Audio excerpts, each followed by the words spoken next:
Yeah, so happy to have Emily James on. Thank you again for taking time out of your day, sitting Thank down you. talking with me. Appreciate you. I think the easiest place to start is maybe just a little bit of an origin story, so to speak. Has making music kind of always been the goal in life, or Yeah, I've been singing basically since I was able to start speaking, and it's for my family in the kitchen. Wicked, the musical, like that soundtrack, I knew it front to back from when I was like 3 or 4 years old. Um, so it was a big year for me this year. I can imagine. Yeah. But yeah, I was always kind of performing, and then when I was about 10, I started writing my own songs. I had started taking piano lessons when I was 5, and I think from the moment I started writing songs, that's when I knew I wanted to do it as a full time. Like I was like, there's no other thing I want to do. Uh-huh. It just kind of gave me this feeling that I'd never had before. Yeah. So kind of, I mean, obviously then I would assume music was big in your house growing up. What kind of music were your parents playing? And then like what kind of music even, big into Wicked, but what kind of artists, kind of shaped your soundtrack as a kid? Yeah, it was a lot. It was a big mix of things, I'd say. There was like classic rock, there was like Fleetwood Mac, there was Billy Joel, Stevie Wonder, a lot of Bruce Springsteen since we're from New York originally. So a lot of just like really great storytelling and songwriting. And so I think I always valued that, like telling a great story with a song. Yeah, I think so. You started as a songwriter, and I think from what I've read, you've lived in LA, Nashville, New York. I think pretty safe to say they all have unique songwriting styles per city. Do you kind of carry a specific one, or you think you've kind of blended all of those writing styles together? Yeah, that's a good question. I feel like uh I feel like I definitely did take on the tone of each city while I was there. So when I moved to Nashville, I was about 16, and even the way I sang kind of started to take on a little bit of a country twang, Uh-huh. and that wasn't on purpose at all. It was just kind of a result of my surroundings. And then going to LA, my music became a little more pop leaning. Um, and I didn't start collaborating, like co-writing, until I moved to LA. So I think that was part of that influence as well. Um, but yeah, it is cool to see how there's a different kind of songwriting energy in each city. I feel like now I live in New York, and it's a very kind of raw um, vibe, and just very much about like I feel like authenticity and a little like grittier, which is cool. Yeah, so you kind of talk about being super authentic. So your little bio on YouTube says everything you need to know is about me is in these songs. Hmm. Um, so are all of your songs written based out of personal experience?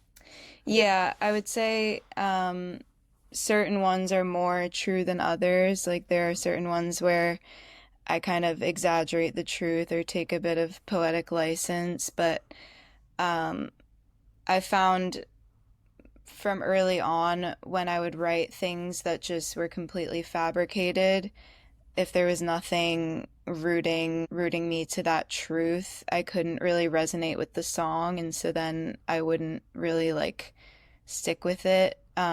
Versus now, there always needs to be like a seedling of truth in it Uh, for me to um, continue to resonate with it. And I think the other interesting part that I've noticed is I'll write a song initially about something, and then 3 years go by, and if I'm still performing the song, it has taken on a whole nother meaning, and it feels like uh, it's about something else, which yeah. I think that's kind of the beauty of music, is how dynamic it can be in terms of how you interpret it. Yeah, yeah, and I think too, like, I think one of the things that I've heard resonate most with artists is like once, you write it for you, but then everybody who listens to it is going to take on a new meaning too as well. Absolutely. And that's what I love about music, honestly, is like one song can mean something to me and something completely different to you. Yeah.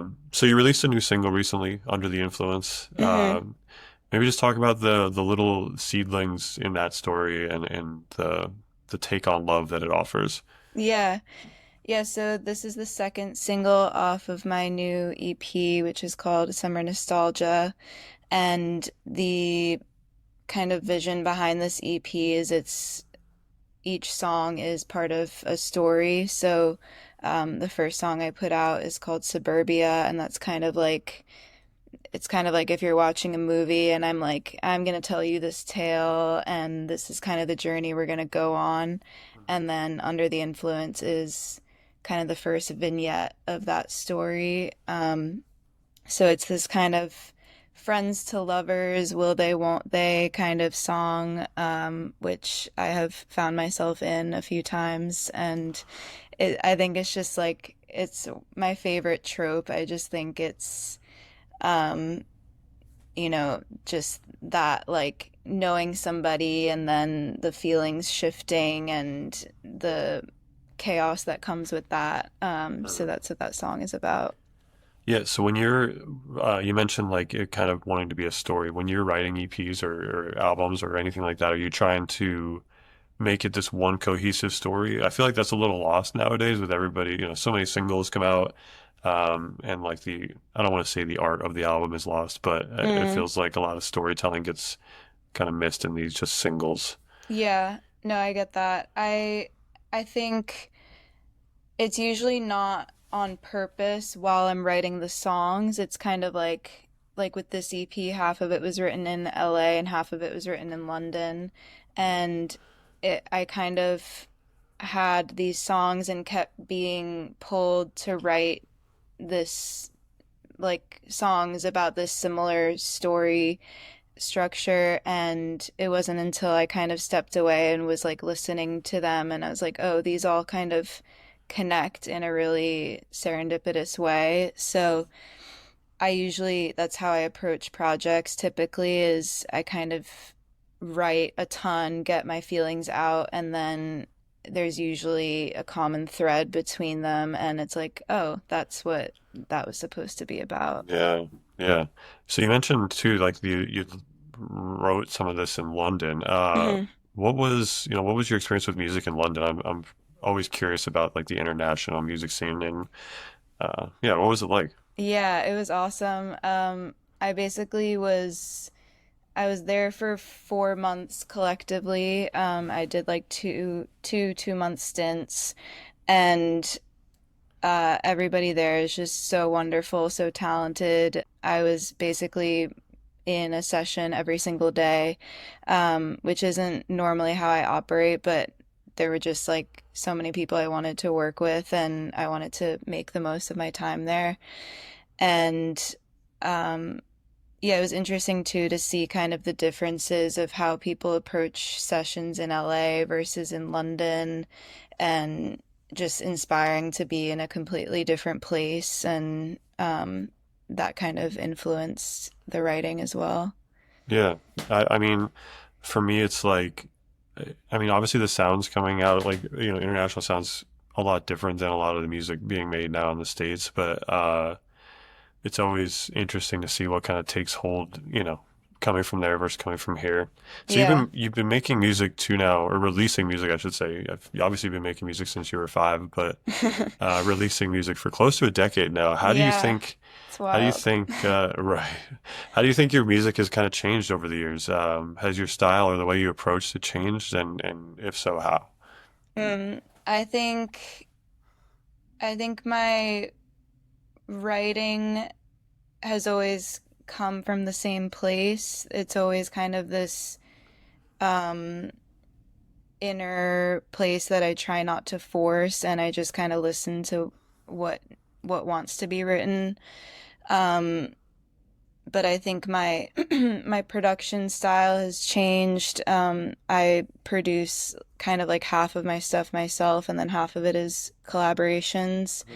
And I think I'm just more um, secure in how I want things to sound. I think when I was, 16 and making an EP, I was I wasn't sure like when I could speak up, and I had a vision for the project, and fortunately the people I worked with were completely wanted me to have as much input as I wanted to give it. And um, I think now I feel more confident in voicing my opinions, and also just like when I'm producing something myself, knowing and trusting my vision for something and knowing how to get it there. Yeah, and it's funny too because obviously in today's age, social media is like the feels like the marketing role for artists. Yeah. Unless you're like a mega star, and even then you're still doing it. Yeah. How do you kind of find yourself staying true to the sound you want to be, even though, there's so much of this push towards like 10, 15-second snippets of songs that you need to go viral or whatever to kind of make Yeah. it. I know. I think it's been a journey. Like I wasn't a huge fan of having to do TikToks and Reels and all of that originally. But then it just got to a point where it's like, this is the way it is, and you can kind of choose to embrace it, or you can keep like butting heads with it. Mhm. So I think at the end of the day, it's like finding the way that it's the most fun for you and the most natural, because people, especially this day and age, when we're consuming so much content, I feel like everybody's just so smart and perceptive of like what feels real and what feels put on. So like if you feel like you're putting it on, then other people are going to feel that too. Yeah. So just kind of learning how to thread that, like we said, authenticity into my approach of, you know, um, getting people to hear the songs has been the best way for me. And that's kind of like, you know, I get my ideas across the best, or communicate the best, by like writing things down. Uh-huh. I journal a lot. You know, um, that's just how I process things. So I'm more of that approach rather than like a speaking to the camera type Uh-huh. person. Yeah. So Are you a big consumer of social media, or are you try to keep away from it as much as possible? I try to keep away from it. But like also you like kind of need to be tapped into what's happening.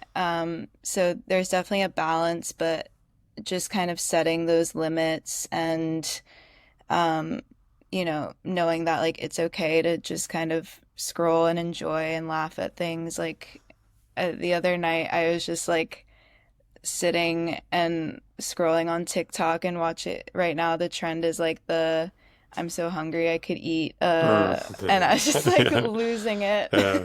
Yeah. So it's like it can be fun. And then you just have to know when to be like, all right, that's enough. Right. Yeah, and I think too, especially with artists, like you're 100% right in the authenticity piece, because like there's artists that I follow who like they make some of the most outrageous content, but it's definitely who they are. And then they're like it's Right. like super outrageous, and there's people who are super honest, and it's working for both of them. Yeah. So I find it very interesting I do believe authenticity matters so much. Yeah. And it definitely people have really become attuned to it. It feels like you're 100% right. Yeah. Yeah. Have you noticed that with your like with creating content yourself? Yeah, especially like so when I started doing all this, it was very much like I was doing everything I wanted to do with it. Obviously, as it got bigger, you always have that pull to do things that maybe you're not 100% with. Yeah. And I think that's just kind of the nature of the beast a little bit. And it definitely happened. I definitely fell into that a little bit, but more so recently, trying to get back into what makes me feel good and what, because even if as long as I feel good about it, I mean, as much as like this is a lot of what I do now and like, Yeah. how I make a living, I can't like I don't want to sell my soul for it kind of deal. Yeah. I'm like perfectly fine going back to work if I need to like whatever slum it at the Yeah. warehouse like I used to do. Yeah. So yeah, it was a little bit of a push and pull, but we're back on the good side of things, I feel like. That's great. Yeah. Yeah. So music for me, at least as a listener, has always been super healing. It was a way for me to like kind of hide myself from trauma as a kid, Mm. and I think as listeners we find this like cool way to have it heal. I'm kind of curious though, as a songwriter, how do you think music kind of heals a little bit? Mm. I think for me, it's like how I process my emotions. It's kind of like my main source of therapy, I feel. And then, you know, you could just leave it at that and then not release any music and just be like, this is just for me.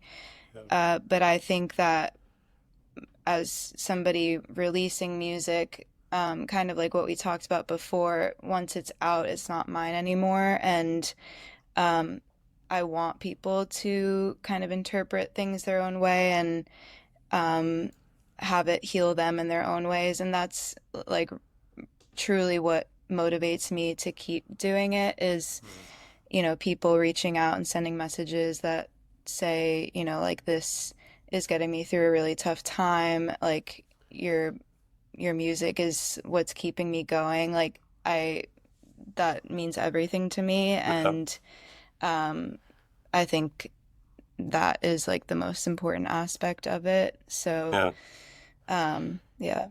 Is there a bit of, on release day, like a bit of anxiety that comes along with, obviously you like it, you feel good about it, or is everybody else gonna like it? Yeah, I think it's like not even so much of are people gonna like it, but I always just feel strange on release days where maybe it's kind of like that where it's like, okay, now this isn't mine anymore. It's almost like Right. a slight grief. Oh, But it's combined with excitement and just like, especially the longer you've lived with a song on your own, like the concept of other people hearing it is kind of weird, but um, yeah, it's definitely a lot of mixed emotion. I'll talk to my mom on release day. I'm like, I don't know why, I just like feel really weird today. She's like, right. this is always how you feel. Every Like, day, every time. Yeah. That's so funny. Is yeah. there is there a song that you've like so we kind of talked about it a little bit. Is there a song you meant one way and then released and people interpreted completely different, like right off the bat? That's interesting. I mean, the song that people have been resonating with very deeply lately is Song for Brian. And I wrote that song like it was kind of something where I didn't fully know what it was about when I was writing it. And then it kind of wasn't until afterwards that I understood what I was writing it about. And so now, people will respond and say, like, tell me, like, I've had this experience and this song. And I'm like, oh, that wasn't necessarily what I wrote it about, but that's Yeah. cool that, it's helping you with that. It's also funny because like people named Brian will reach out and be like, this is so crazy. I'm Yeah, going through this and my name is Brian. that's funny. Yeah. Uh, it's a beautiful song, by the way. Thank And you. oddly enough, a couple of days ago, I talked to Billy Rafool, who like mentioned Mm, that song, and I listened to it, and yeah, absolutely beautiful. yeah. Um, and I'm I a mean big that fan of him. alongside, yeah, he's so talented. Yeah. And that alongside, Brooklyn is probably my favorite song by you. Thank you. It's another good one. I just enjoy your songwriting in general. Thank you. Um, It means a so lot. uh, yeah, what do you think for you is like what is the most um, challenging part about being an artist? Hmm. I think it can get, I think when I feel burnt out, it's from like giving so much of myself. It's not necessarily like the amount of time I'm spending on something. Like I love creating, I love writing, and I love performing. Like I could do that all day, every day, but I think it's almost like a vulnerability burnout, especially online, if you're in release mode and you're promoting songs and talking about what you wrote it about, and even just like putting yourself out there in general of being like, hey, like listen to my song, that can just become exhausting if you don't take the appropriate breaks. So I think that like the self-marketing aspect, especially because so many artists are not like wanting to be the center of Mm. attention. It's like we do this because it's just we love music, and we've now just had to become pseudo influencers as well. Yeah, yeah, I do the pseudo influencer culture for artists is I I get it. Yeah, I Yeah. 100% get it. Um, so I guess a couple like rapid fire ones. What's like a dream venue for you to play?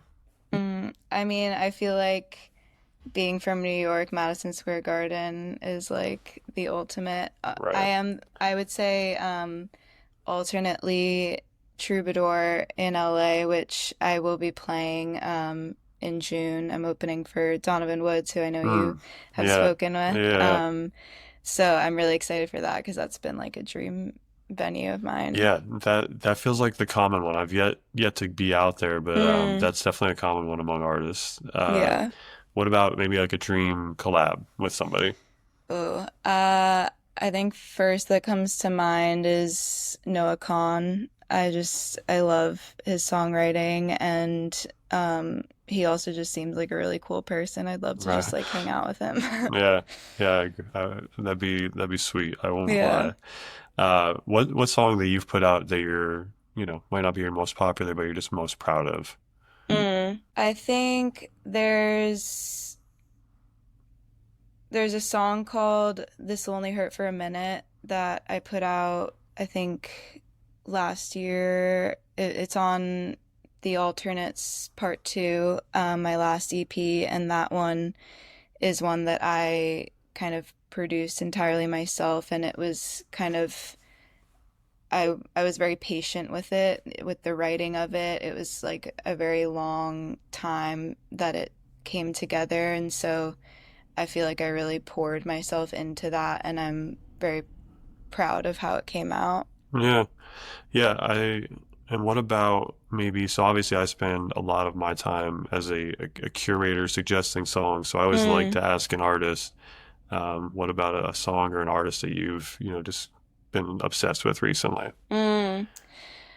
Um, there's an artist, I don't know if you're familiar with Kevin Garrett. Doesn't sound familiar. Yeah, I feel like you would really like his music. He hasn't put anything out in a minute, but I think he's putting out a new album soon. But I just think his writing is incredible and his production is just like very unique. And he wrote Sandcastles by Beyonce, so like Okay. Yeah. clearly just like an incredible All songwriter. right. So yeah, I'm a big fan of his. I feel like I'm waiting for everybody to kind of like tap To get on into the him. bandwagon. Yeah. Yeah, that's Yeah. I have that feeling a lot with people. Like I could scream about an artist and people are like, okay, Yeah, sure, I we'll come know. around to it. Yeah. Yeah. Um, so I guess kind of wrapping up, you kind of briefly mentioned it, but what do you got coming up and what are you excited about? Yeah, there's a lot coming up, especially this summer. So I'm going on tour with Donovan Woods. We'll be playing Denver, Salt Lake City, San Francisco, and LA in June.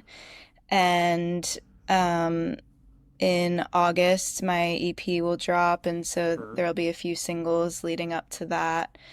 So, yeah, just a lot of new music coming, and excited to be getting on the road and actually playing it in front of people. Yeah, absolutely. Well, again, thank you for taking the time to talk with me and Thank can't wait to see you. what's coming up for you. Yes.